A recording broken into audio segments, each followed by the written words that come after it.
ہے کہ آپ نے جو ہے وہ 2 کروڑ یعنی کہ 200 ملین کی شرح رکھی ہے. اب دیکھنا اس میں یہ بھی ہوگا کہ کیش بیس اکانومی کے اندر آپ کس طرح سے اکاؤنٹ فار کریں گے کہ ایک بندے کا جو ٹرن اوور ہے وہ ایکچولی کتنا ہے. کیا وہ والنٹیئرلی اس کو ڈکلیئر کرے گا؟ کیا آپ اس کو بینکوں کے تھرو کنٹرول کرنے کی کوشش کریں گے؟ یا اگر اس کا ود ہولڈنگ ٹیکس جو ہے وہ کٹ رہا ہے تو کیا آپ اس کو اس کے تحت جو ہے وہ کنٹرول کر کے اس نظام کو یا اس ٹیکس کو جو ہے وہ وصول کرنے کی کوشش کریں گے؟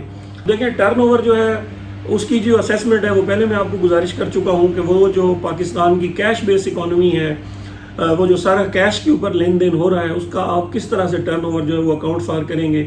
اس کے مجھے 3 ہی چیزیں سامنے نظر آ رہی ہیں. یا تو ایک بندہ والنٹیئرلی وہ خود ڈکلیئر کر لے کیونکہ اس کی بھی مجبوری ہے, اگر اس نے اپنی ویلتھ سٹیٹمنٹ کے اندر کچھ ایسٹس کو وائٹ کرنا ہے اس کی مجبوری ہے کہ وہ ایک سبسٹینشیل اماؤنٹ جو ہے وہ ٹرن اوور خود دکھائے والنٹیئرلی.